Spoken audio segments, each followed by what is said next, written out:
Right, good afternoon and a happy new year to everyone, and welcome to this planning committee meeting being held on Wednesday, the 12th of January 2022.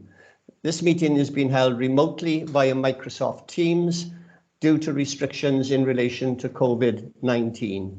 This meeting will be recorded and made available to view via the Council's website, except for discussions involving confidential or exempt items. Therefore, the images and audio of those individuals present and or speaking at Planning Committee will be publicly available to all via the recording on the Council's website at www.caerphilly.gov.uk. Due to restrictions in relation to COVID-19, Planning Committee site meetings have been suspended and this meeting will not be open to the press and general public. However, interested parties may make a request to attend remotely and speak in regard to any item on this agenda. Votes for the meeting will be taken by Microsoft Forms.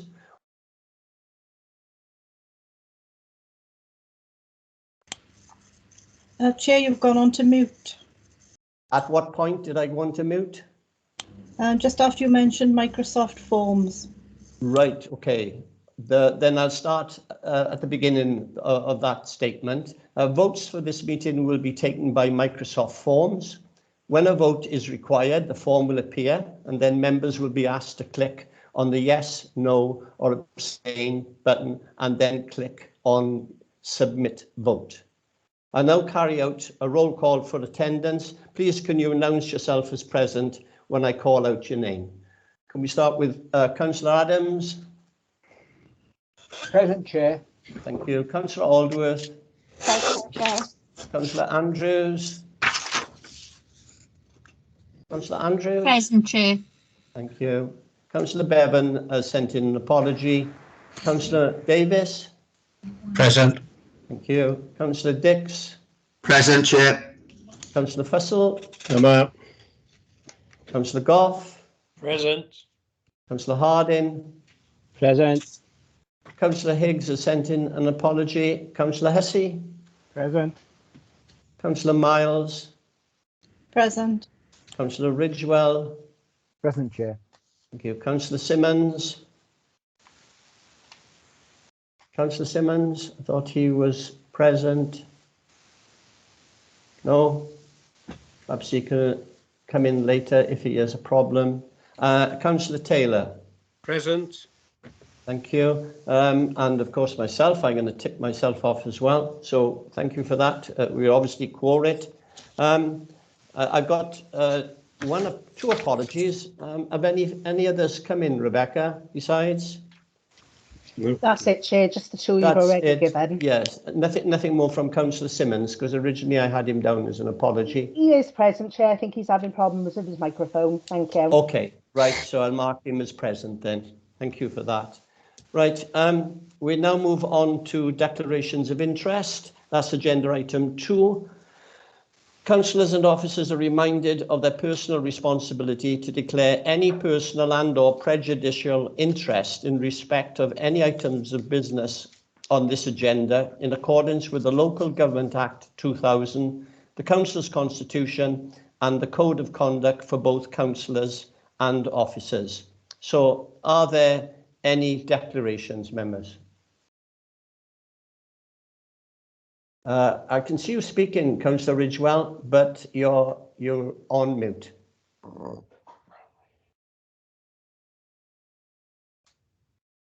Apologies, Chair. Yes, a declaration of interest from me on agenda item 5, Chair. Okay, that'll be recorded. Thank you very much, Councillor Ridgewell. Do you need me to? Sorry, Chair. Do you need me to explain the reasons, or should I explain when we get to that point? I think probably when we get to that point, and it'll flow better at that point. Okay. I think. Now we move on to agenda item 3 and 4. Planning Committee meetings of the 3rd of November. That's pages 1 to 4. And the Planning Committee minutes of the 10th of November, that's pages 5 to 10. We'll do the first meeting of the 3rd of November first, which is pages 1 to 4 in your pack. I'll go through the pages one at a time for accuracy. So page 1. I've got a point there, Chair. Okay, Councillor Miles. Yeah, it's under item number 2, declarations of interest, where I declared an interest. And it was done on the basis of a member of my family working on a nearby quarry. Yeah. Only a small point, but my family member is the owner of the quarry, is the landlord, in fact. And that was the basis of my declaration, rather than someone who works for another quarry. And that slight inaccuracy then is repeated on page 2 when it comes to the actual item, under the first paragraph under item 3. Thank you, Councillor Miles. I can see that Mr. Tranter wants to come in at that point. Yeah, thanks very much, Chair, and thanks very much, Councillor Miles. Robert Tranter, by the way, the monitoring officer here at Caerphilly. What we'll do, Councillor Miles, we'll amend your declaration so that it is accurate, i.e. it is your relative owns the site on which the quarry sits, so we'll do that. And thanks very much for drawing that to our attention. Thank you. Thank you, Chair. Okay, so bearing in mind that was on page 2, page 3, okay, and page 4. There's nothing on page 4 in actual fact on my minutes. Can somebody move and second those, and then we'll go on to the second lot of minutes? Can they be moved? Removed. Okay, and seconded? Somebody second? Second, okay. Chair. Thank you very much. We'll now move on to the second set, which is pages 5 to 10. For accuracy, page 5, page 6, page 7, and page 8, page 9. That's the end of the minutes. Will somebody move and second those? Somebody move. Thank you very much. And seconded? Second, Chair. Now we'll vote on them. I believe that's the next stage. So members, you should see a pop-up box appear. This will account for both sets of meetings or one at a time. I can see it's for both sets. Is it? Yes, agenda item 3 and 4. So we're voting on the accuracy of both minutes. Thank you.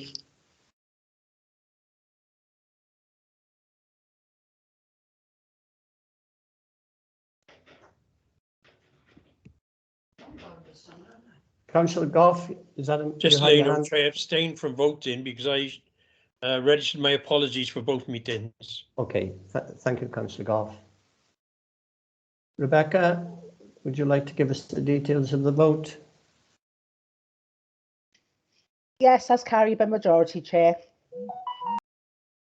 Thank you. Right, we now move on then to agenda item 5, which is application number 21/0974 full, which is the land at grid reference 319235 191320 Nile Mile Point Industrial Estate, Cwmfelin. That's pages 11 to 22 in your minutes, and the case officer is Elizabeth Rowley. I see, obviously, Councillor Ridgewell, you wanted to come in at the beginning of this with your declaration. Yeah, if I may, Chair.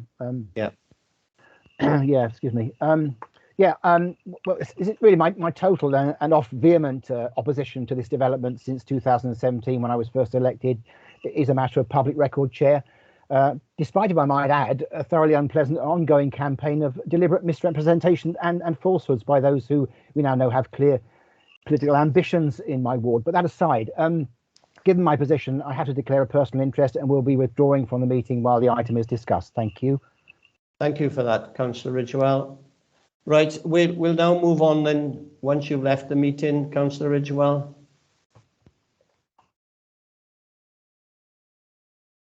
That's it. I see he's frozen. Okay. We now move on with the presentation, and the case officer is Liz Rowley. Liz, would you like to present this item, please? Yes, thank you, Chair. Good evening, members. For members of the public, my name is Liz Rowley, Principal Planning Officer for the Authority, and I will be presenting application 21/0974/full. Hopefully you can see my screen. Can you, Chair? Yes, the screen is visible. Yeah. Thank you. Okay. So the application proposes to erect a sprinkler tank and pump house on land within a consented waste recycling plant on a designated employment site at 9 Mile Point Industrial Estate. Access into the site is via Green Meadow Road off the B4251.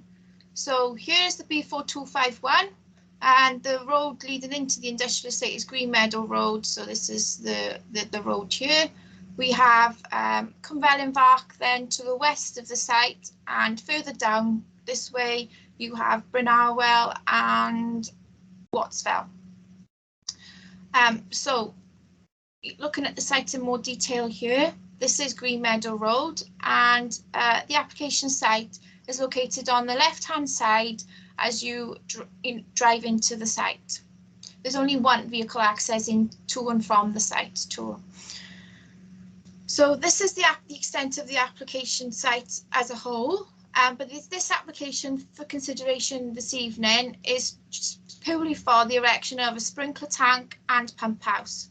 So the sprinkler tank would be located here and the pump house here. This line here is just demonstrating the existing vehicle access that's already been approved. So the application, the development then as a whole for the sprinkler tank and the pump house would be located in the rear corner of the site. So this is the site as one would find it at currently as you approach down Green Meadow Drive onto the left hand side. So this section here is the vehicle access, which has already been approved, and the pump house and sprinkler tank would be located in this corner here of the site. So this is the view from the front of the building now, which is on the eastern side of the site. So this is the principal elevation. The buildings, the pump that being the pump house and the sprinkler tank would be located in this in the far corner of the site. So approximately where my cursor is here.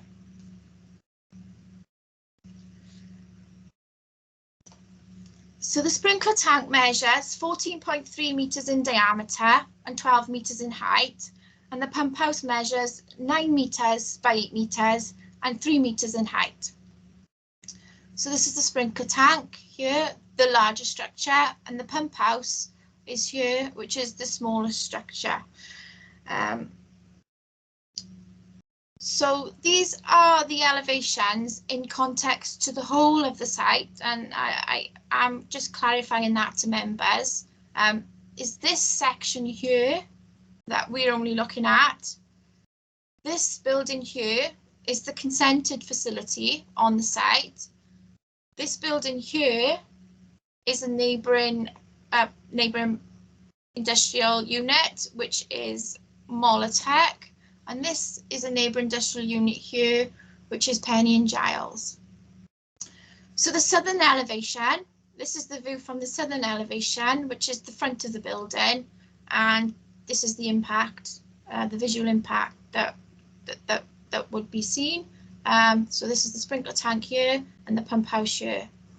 Turning to the western elevation, then we're solely looking at this element here, which is the sprinkler tank and the pump house.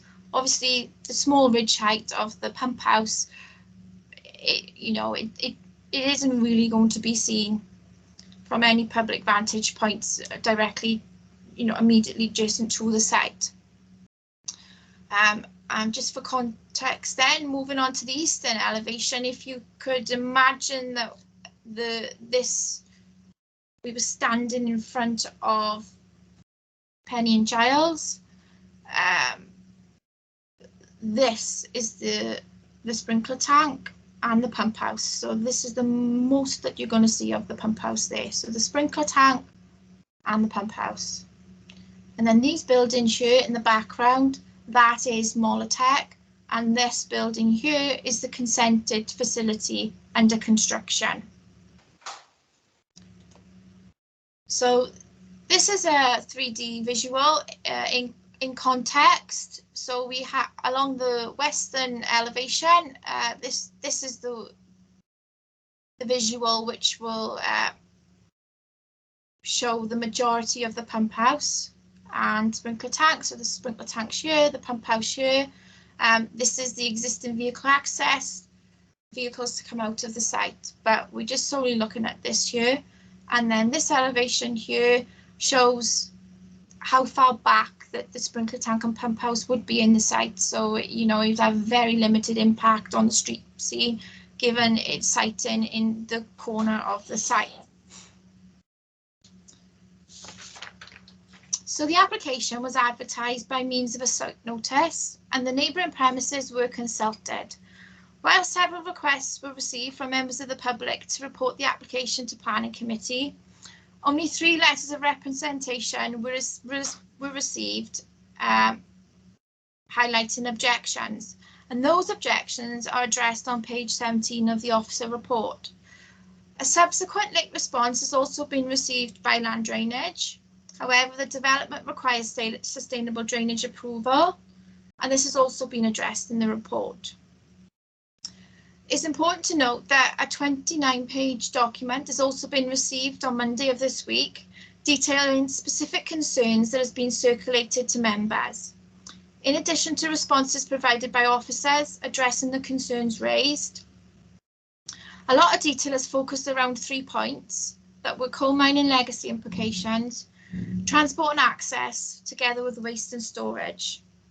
All of these issues have been addressed sufficiently in points 1 to 11 for members, and for clarity, the application is only seeking approval for the erection of a sprinkler tank and pump house.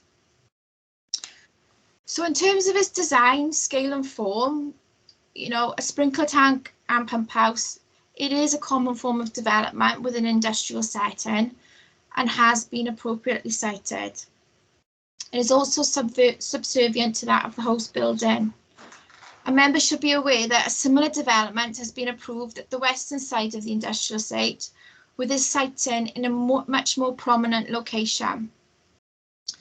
So in visual amenity terms, the development is acceptable and won't impact upon neighbouring businesses or residential amenity, and therefore accords with policies CW2 and CW13 of the local development plan. And so to conclude, the building would be used to hold water in the event of an emergency and has no other function. The recommendation to members is to approve the application with an amendment, condition 3, which is a landscaping condition, to vary the wording from prior to commencement to prior to occupation. And that concludes the presentation, Chair. Thank you, Liz. Thank you very much for that. Right, members, it's open for debate now. Are there any indication from anyone as to for questions? I see Councillor Adams. Yes, your hand is up. Councillor Adams. Thank you, Chair. Liz has already referred, of course, to the very late timing of another objection letter with so much information on it. It really would have been very useful to have had that at least a week earlier for us to go through individually, look for all of the anomalous claims that were in there, and then perhaps, if needed, get in touch with the officers to have some further reply on that. So the fact that we've had a reply to that today from Liz and other officers, I'm sure, outlining the replies to some of those claims was very, very useful. So thanks, Liz, for the work you put in for that, and to any of the other officers that may have had to been caught, I suppose, on the hop a little bit. So that's been very useful to see those answers to the claims that were in Monday's letter to us. So that has been very, very helpful. So thanks again That's cleared up an awful lot of the ideas that were going through my head. How can all of this information to be coming through to us so late? So thanks very much, and it's helped tremendously. Right, thank you, Councillor Adams. Councillor Mike Davis. Yeah, thank you, Chair. Liz, I just wonder if you could confirm that, see you've got the objections listed down there.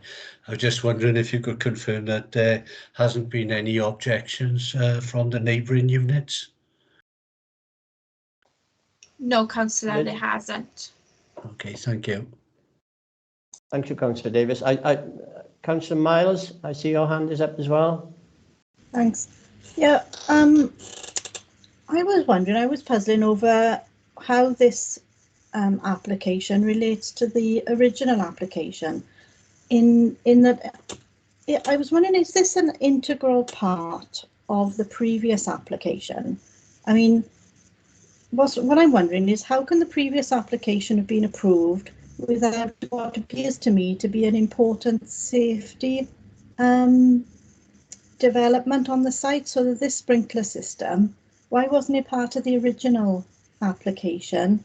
And is it, as I'm thinking, something that is actually crucial to the safety of the overall development on that site?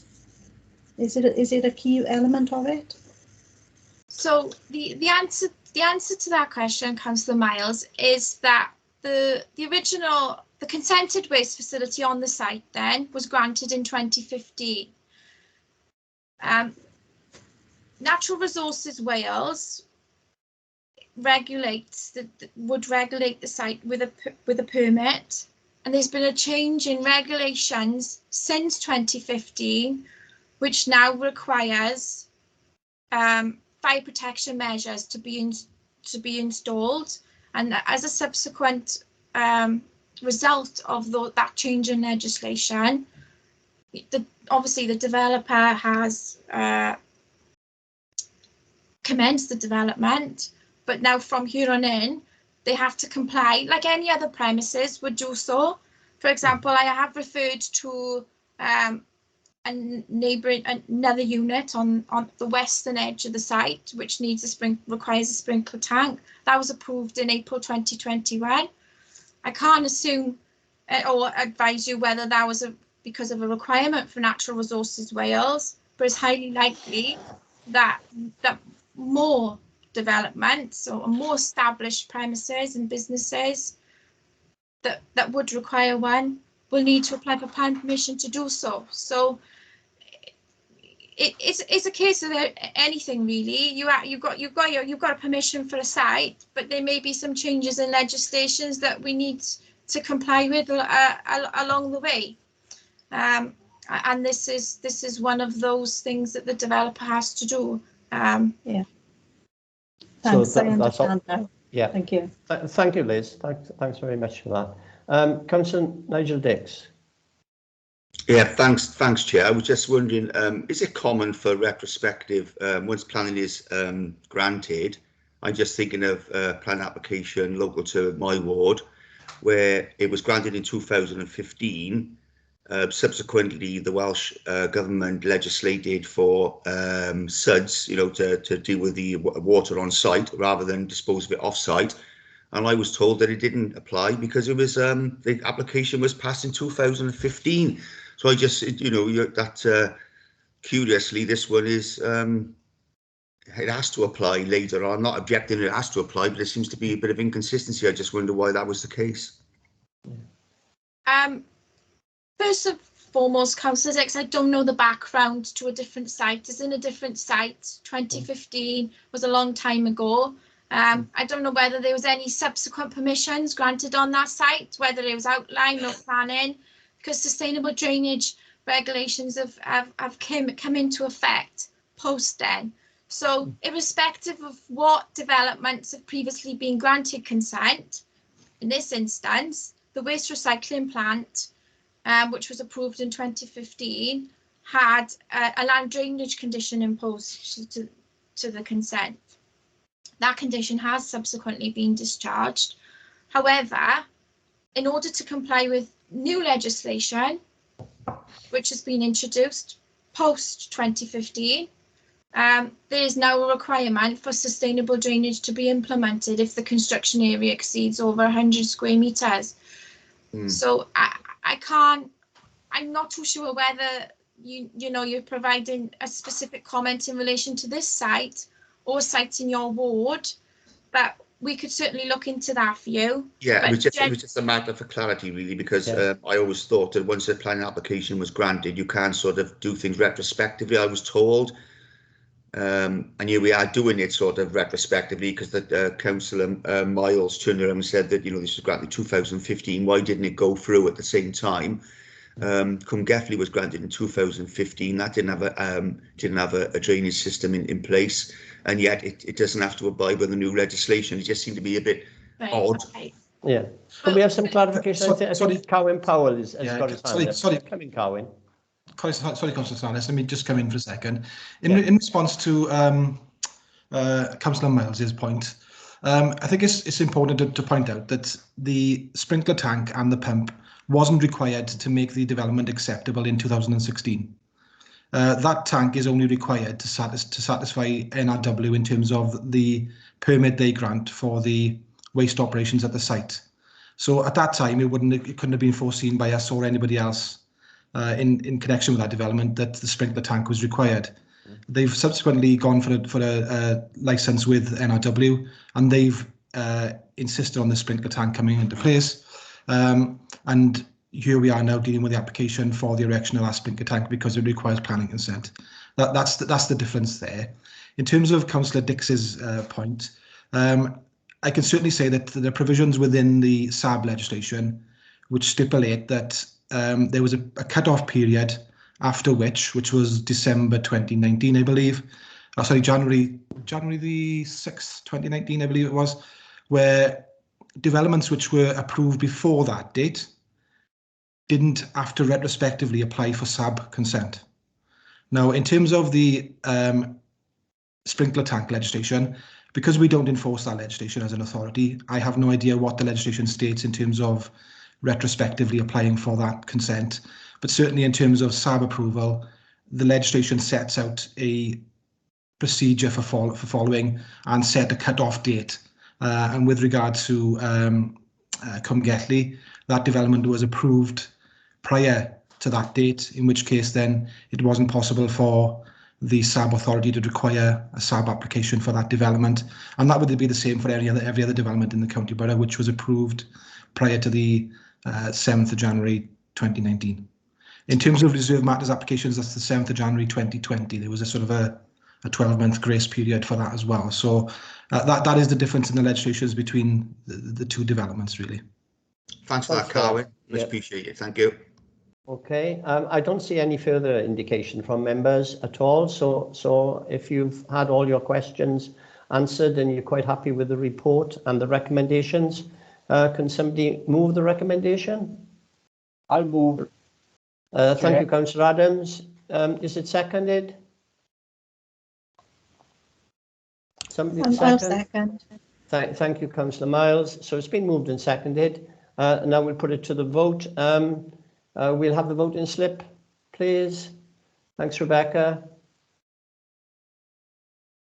That's it. You see before you the voting slip. It's yes to approve the recommendation, no or abstain.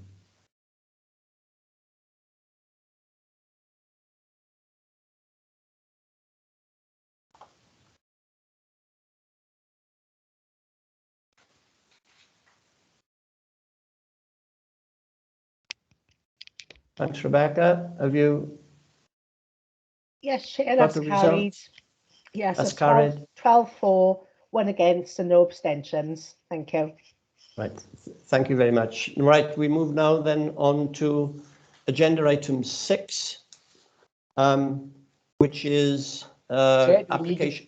Sorry? To get Councillor who abstained back in? Right, of course, yes. I think committee section will do that. Yeah, okay. Just we'll wait for him to come through before we start this second application. We'll wait until we see his face on the screen.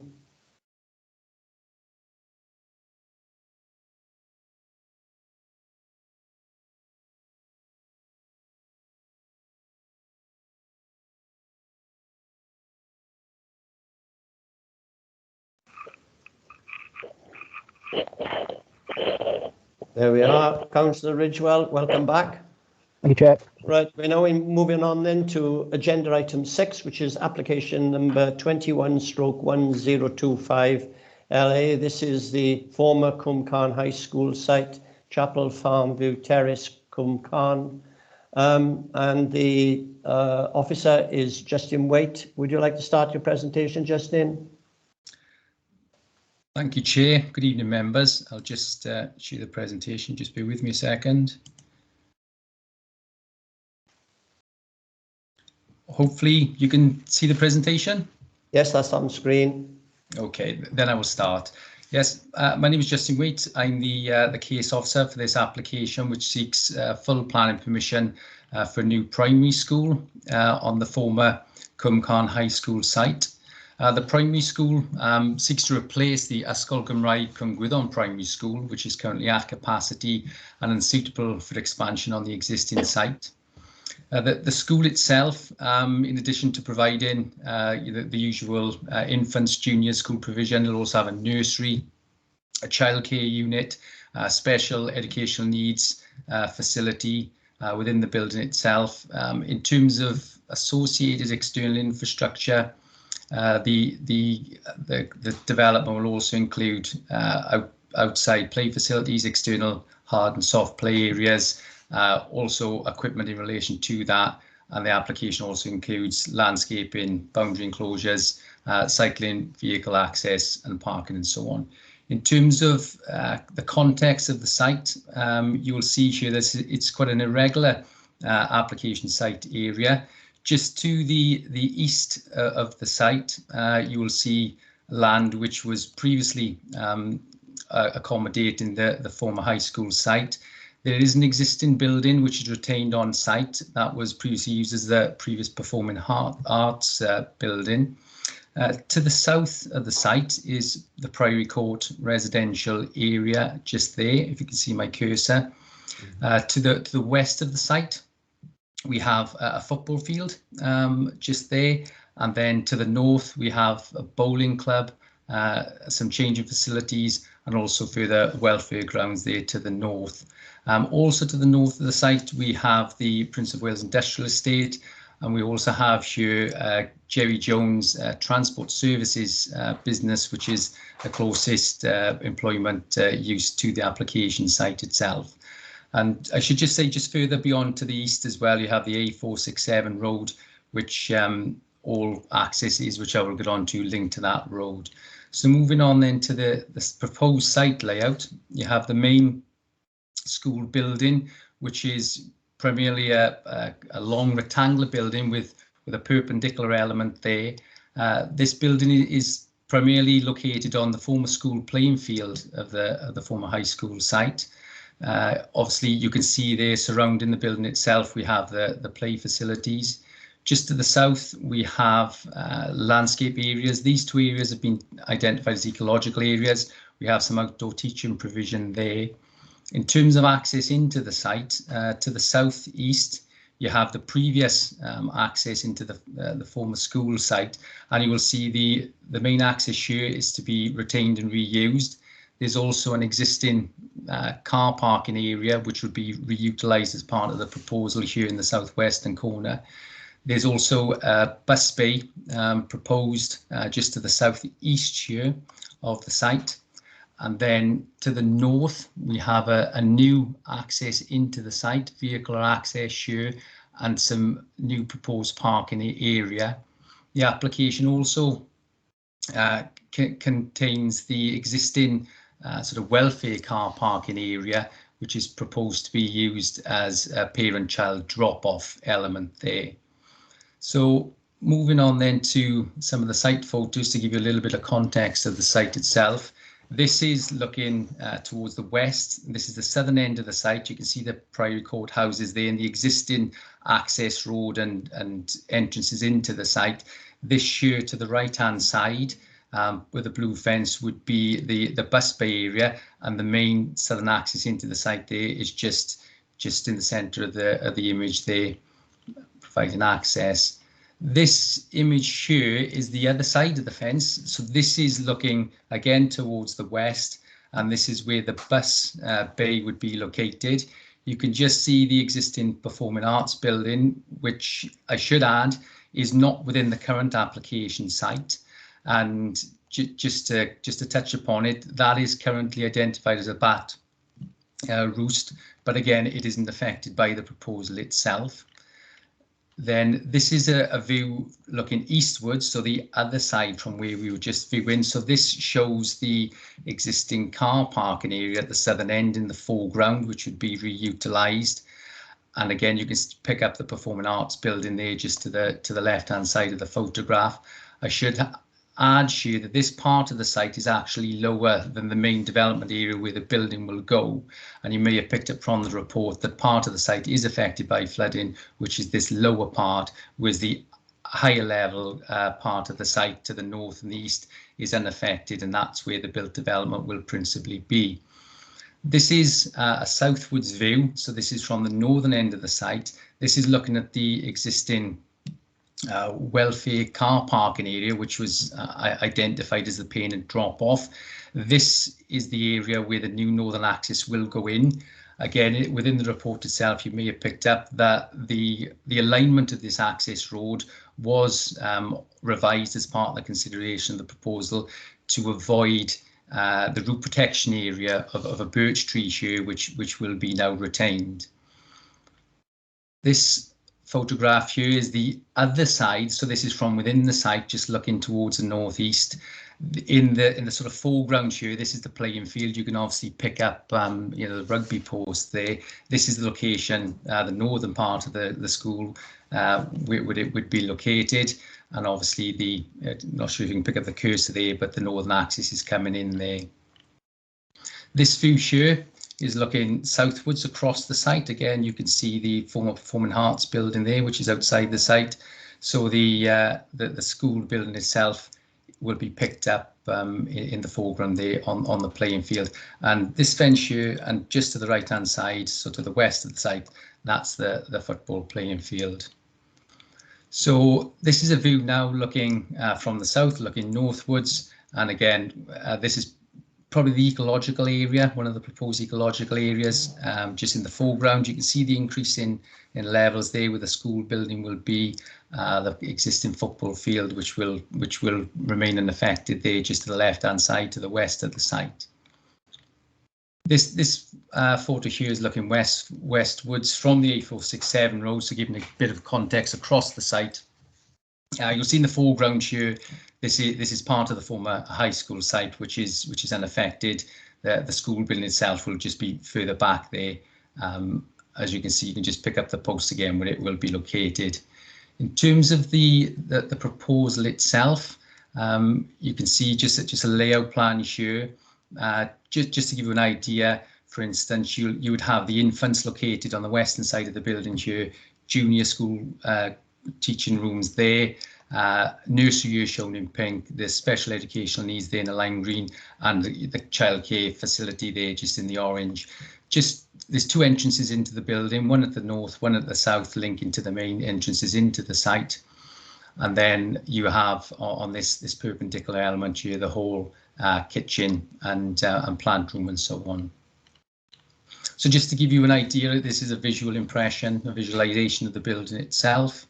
You can see that this is primarily a single-story building. It does step up to 2 stories here, where the hall and the catering facilities are.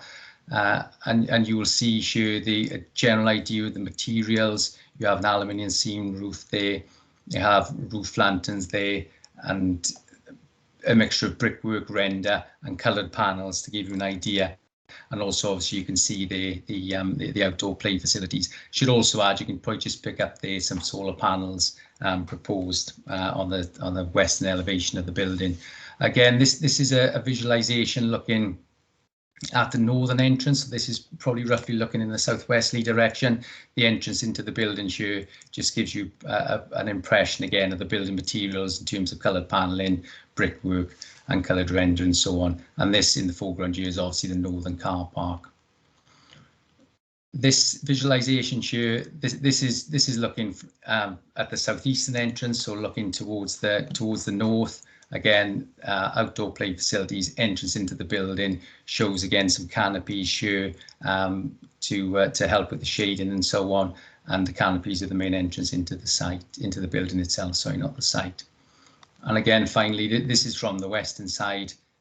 You can see here that the materials, and this just gives an indication of the separation between the general play areas and, for instance, the nursery childcare facilities. So that gives an impression of the building itself and the site context. In terms of public consultation, it was advertised in the local newspaper. Site notices were erected in the vicinity of the site, and letters were sent to properties as well. No objections were received to the proposed development itself. In terms of the considerations of the development itself, obviously I've indicated there was a revision in terms of the access road to address the impact on the tree. In terms of parking and impacts on the highways, that's been considered and found to be acceptable. Is considered to be acceptable in land use terms and compatible with surrounding uses, and in visual terms, it's also considered to be acceptable. In terms of the recommendation itself, you'll see that a recommendation is for approval subject to a number of conditions. I should highlight on page 32 of the report that it indicates there that at the time the report was written that Welsh Water hadn't commented on the proposal, and an update would be provided. Now, we have had a consultation response from Welsh Water, and they have raised an objection to the proposal on the potential impact of on the capacity of the public sewage system. However, as part of the consultation response, they've also identified some potential solutions to overcome the potential impact there. So as a consequence of that, I'd like to recommend that an additional condition is added if members are minded to approve the development in relation to the drainage matters, which would allow, obviously, these matters to be addressed under discharge of condition, and for an appropriate solution to be reached at that point. So I'll hand back to you, Chair, and I'm happy to answer any questions. Thank you. Thank you for that, Justin. Very exciting development, no doubt. Everybody will be more than delighted to see it taking place, and most certainly the children in the existing school will be welcoming it. So I'm not surprised that there aren't objections to this development. One thing that I would like to mention, which seems to have be part of this site, which is never really taken into account in other developments of schools, and that is additional car parking for dropping off and collecting children. I mean, this is a major issue in almost every primary school that we have throughout the county. And here we are developing a school now where just alongside we've got a 60-odd space car park which parents can use, and that in terms of safety itself is a massive plus. I've got a number of people that wish to speak to this, starting with you, Councillor Dix. You've had your hand up almost from the start of the presentation. So over to you. Thanks, Chair. Yeah, just two questions really. Regarding the roof, you said it's aluminium, which is obviously going to be low maintenance. I was just wondering, is it going to be treated with something to stop the glare or shining? Because I believe we had problems with other schools with the sun shining on them and people complained about the glare. So I was just wondering if that has been resolved. You know, obviously you can get coloured aluminium. I would assume maybe you're doing that, but it wasn't mentioned, so I just thought I'd mention that. The other issue was as well, obviously it was a school before, so it was bound to have had a lot of traffic going back and forth when it was a comprehensive school, I would imagine. But I was just wondering how many pupils will be attending this school. Have you got any figures, the capacity? Yes, certainly. In relation to the first question, yes, consultation responses have raised potential issues with the impact of the roof, because it is visible from the sides of the valleys as well. And as one of my photos demonstrate, you can see it from the A467. So we're mindful of that. I don't think the visualizations probably give a fair representation of the colour and the materials and the glare. It might show it as more of a glare than perhaps would be the case. But what I have done is recommended a condition which will allow us to obviously approve all materials, not just the roof, under condition, and we can certainly ensure that the aluminium roof is of an appropriate colour and an anti-glare in that sense. Then, so it doesn't have an acceptable impact on the surrounding area in visual terms. In terms of your second question, in terms of numbers. The actual numbers of children is up to 420 for the infants and juniors. There is an additional number of children arising from the childcare and the nursery. That does take it up to, I think, approximately 574 pupils. On page 31 of the report, it highlights that and the consideration then of the number of trips generated in the morning and afternoon, and obviously the impact on the local highway network, as that links to, I think, Down Drive in the north and the A467, and obviously to the south onto the A467 there as well. And that impact has been assessed by the highway engineer, and he is satisfied that there will be no unacceptable impact in terms of traffic movements during the morning and afternoon. Thank you for that, Justin. Much appreciated. Thank you. Thank you. And next to speak is Councillor Adams and then Councillor Miles. Okay, thank you, Chair, and welcome to your planning presentations, Justin. Hopefully they're going to be as good as the one you've just given us. I'm sure they always will be. And it's linked in a way to Councillor Dix on colour schemes, etc. We've just seen some nice splashes of colour on there. Is this already now fixed? Are we going to have to look at those colours from the very start in perpetuity, or can we look to see some development by the time we start building? That's a very simple one. Well, again, in terms of the colour scheme, you know, I guess at this stage, what's shown on those visualizations is indicative to some degree, because the condition is imposed on there to allow us to approve the exact materials. So, yes, if planning permission is granted, we can control those colours and obviously approve the final colour scheme on the development itself. Right, thank you, Justin. Councillor Miles. Thanks, Chair. I'm interested in policy 6 of Future Wales and the requirement for new schools to be built in town centres. And I'd like some reassurance on it, really. I'm not that familiar with this area, to be honest with you, but I was wondering if you can describe to me how far from the town centre is this school, and what would be the walking routes to school that you'd anticipate, and are they safe? And does that form part of the considerations in this planning application? Because there is a lot of parking there, but yeah, you don't really want to encourage people to drive to school. So I'm interested in how children will physically access the site from different parts of the locality. Right, okay. Well, in terms of the policy you identified in Future Wales, it talks about significant development being located in town centres, and those are the sort of developments which would have a catchment perhaps far greater than the local area. You know, it may be a college of further education, for instance, which is, you know, bringing in a catchment from the region, and not just a sort of, you know, a primary school in a local primary school. I mean, I can't describe to you exactly, you know, the routes that the children would take to this particular development here and now. What I would say, which is important, is a condition again recommended with this grant of approval, which seeks to secure a travel plan. Now, that travel plan again looks to encourage sustainable modes of transport to the school.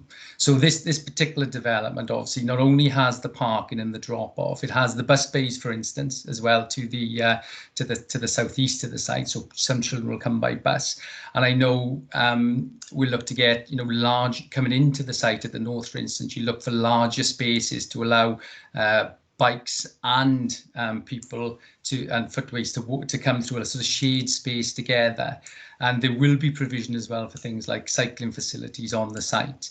So the development has catered for encouraging these alternative, more sustainable modes of transport, and the travel plan then will look at the school use in particular and look to see how they can encourage these walking routes and so on to get people out of the cars and get into the school in a more sustainable manner. Thank you, Justin. Councillor Mike Davis. Oh, sorry, I beg your pardon. Sorry. Yes. The other question was, how far is it from the town centre? Right. Okay. I mean, I don't have that measurement. Chair, can I add some information? You can, if you've got an explanation. Yes. There is a pedestrian underpass underneath the A467, which comes to within probably 80, 90 yards or so, or should I say meters, of the main road through the town. But of course, how far all the children who will be going to meet that walking point, of course, it's quite a large village when you look to all of its extremes. But there is an underpass for pedestrian children and their parents. Okay, it doesn't answer the question how far it is from the centre of the village, but where is the centre of the village is the thing. Exactly. Yes. Perhaps Mike Davis, who wants to speak, and he's coming in as well. Yeah, Thank you, he's got his hand up. I'm sure he'll offer some clarity later on. But we've got Councillor Fussell first. Thank you, Chair. It's 500 metres to the centre of Cumcarn as the crow flies, roughly, but you've got to bear in mind this is Welsh medium education. They don't just filter from the locality immediately. They're bussed in and they do come in from a distance afar. I'm pleased. I wasn't aware of the underpass on I presume it's the A467, which is good to know. And perhaps from a school point of view and a travel plan, there might be benefits in looking at other crossing points to enhance safer travel to schools as this. It looks like a cracking design on the school front, Justin, and applaud the sort of modern facets of what new schools encounter, really. What I was going to comment on is the original footprint of the school is not being built upon, and it's with that in mind that you're obviously building on greenfield areas. Will all of the former site be eradicated for any hard surfaces that would have remained post-demolition, or were they already gone at the same time as demolition? And therefore, because you're showing on the plans and schemes that it's going to be either eco areas perhaps adjoining there and or extension to playing fields, or I might be missing the point, because some of that, I think, looking at the plans again, half of that particular former site is outside of this boundary that you've shown me. But nonetheless, the comment still stands, given the eco officer's comment about perhaps there's not enough ecological activity going on there. You'd like to think that when the school takes occupancy, they will do things, because they've got quite a substantial amount of land to work with. I'm not too sure if you got all of that. Yes, I think so. I mean, obviously, with this current application, we're only looking at the development within, the red outline application site boundary. So proposals for any land, which was formerly part of the high school site. I don't have details at this stage of what that land will be used for in association with the proposed school itself. So I mean, in terms of existing hard surfaces within the site itself, it is primarily the car parking area to the southwest of the site. And yes, you're correct in that the buildings themselves will be largely built on the former playing field. But yes, I can't really give details of what will happen with, you know, adjacent land which sits outside the current application site, and what that may be used in relation to the proposed primary school, unfortunately. Okay, thank you, Justin. Councillor John Taylor, you've got your hand up. I don't know whether Mike Davis, did you have your hand up earlier? Yes, I did, Chair. Yeah. Did you take it down, or no? Unless it's gone down for some it's reason. gone down. It's gone down on my screen, and you were up there some time ago. So yes, if that's the case, I'll call you in now. Then before Councillor Taylor. That's very kind of you, Chair. If my questions really were on the lines of Councillor Miles, and if I can answer her questions first. The distance from the present school is 1.5 miles. But the site that we are talking about now is alongside, adjacent to the A467, and of course you will have Abercarn, Cumcarn, and then Pontywayn. So it's in the centre of that, really. But of course you wouldn't call any of those town centres because they're really little villages. And but like Councillor Fussell said, we are likely to get people from further afield that will be bussed in, and I'm pleased to see that, as Councillor Sorrells said, is that there's plenty of space there for buses and for drop-off for children that will use that. My question really was, along with Councillor Mrs. but the walk-in pupils, and I heard Justin mention about the travel plans, which I can assume a lot of that would have taken into account when I'm going to ask. But the underpass that's from the school into Cumcarn itself, I remember there was problems with that underpass quite some time ago. And firstly, I want to know if all that has been put up to speed, if you like, and has been repaired up to standard. The other one is that further down there's a crossing bridge, which a lot of you remember, the old Swan pub in Abercarn used to come from there. But my concern is further down to where the school is at present, is children crossing the road at that end, at where the caravan factory is. And I wonder if that's been taken care of, or if you can make a point to the the people that's liaison with the travel plan, that they will take that into account when they're dealing with this application. Well, not with the application as it is now, but going forward when it's all being built, I mean. Yeah, I mean, firstly, because a number of these, obviously, the locations of these underpasses and so on and crossings are outside the application site. They haven't necessarily been, addressed as part of this current plan application, or the details provided as part of that. I think what was probably important is going forward then, as part of the travel plan and liaison with the school, to ensure that these matters are considered and they're satisfactory, as the school is built and brought into operation.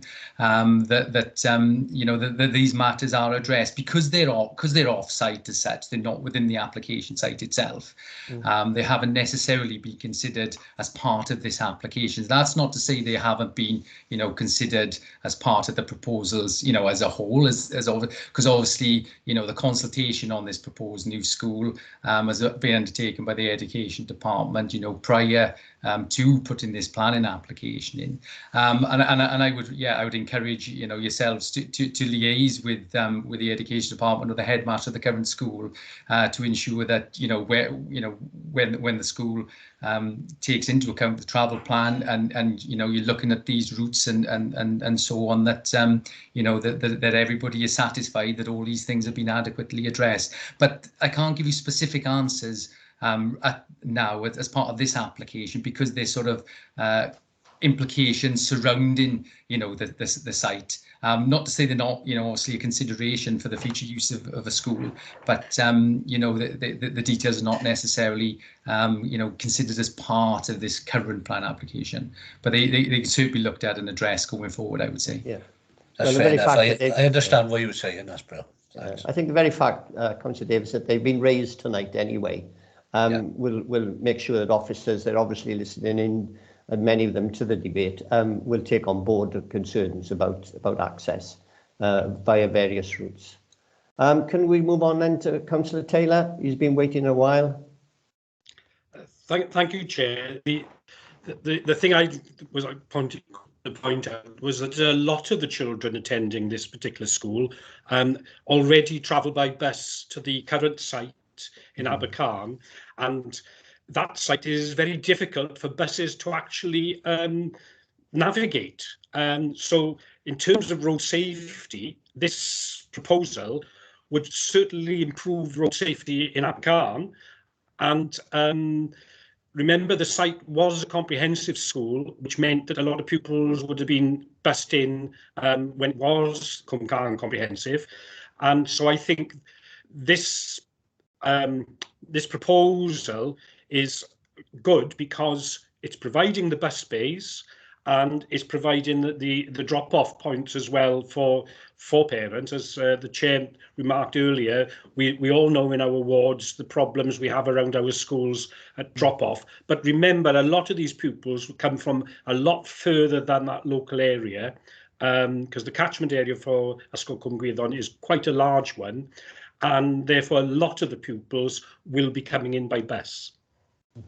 Thank you, Chair. Thank you, Councillor Taylor. Councillor Hussey, you've got your hand up as well. Yeah, thank you, Chair. Only two quick questions. Showing the layout, I noticed there was no solar panels or any reusable energy sources for the school. Is that anything to do with the glare off the roof, as Councillor Dix mentioned earlier? And the second question is, I noticed that the transport engineer didn't put any objections in, but if you know this area, it's an absolute nightmare to get out from either of the junctions, the one by Jerry Jones or the one leading to Chapel Farm. I know quite a few years ago when Jerry Jones moved his business up there, there was talk of putting a mini roundabout on those junctions.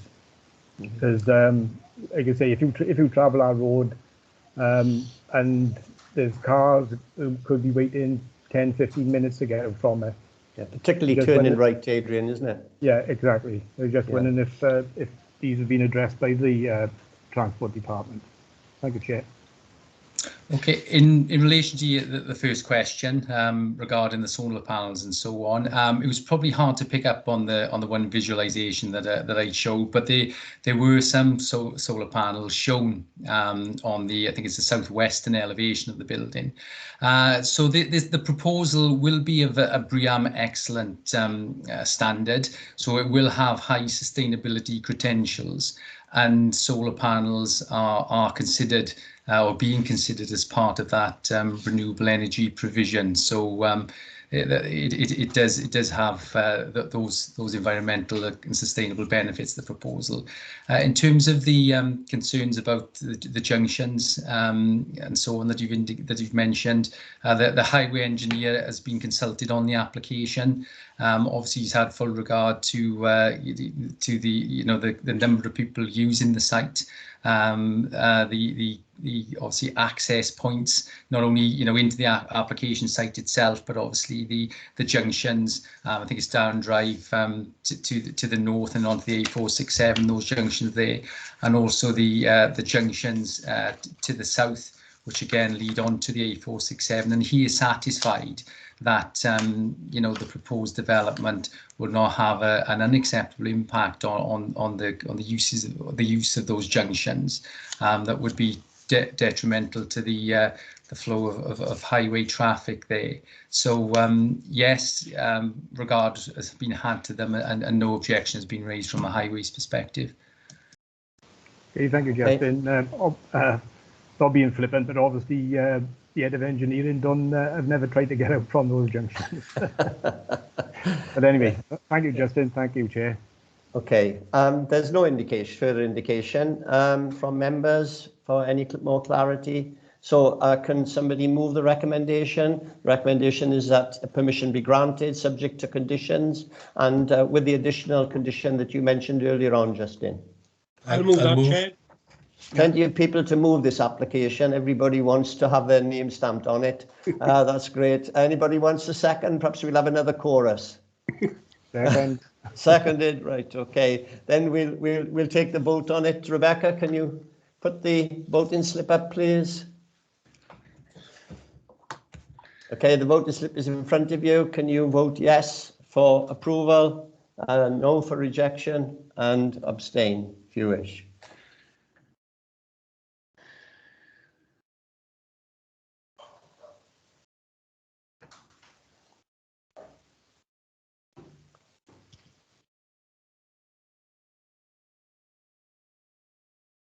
That's carried unanimously, Chair. That's Unanimously. I thought it yes. might.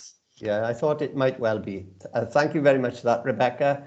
That concludes the meeting, members. Thank you very much for your attendance. I wish you all good evening. Thank you. Thanks, Chair.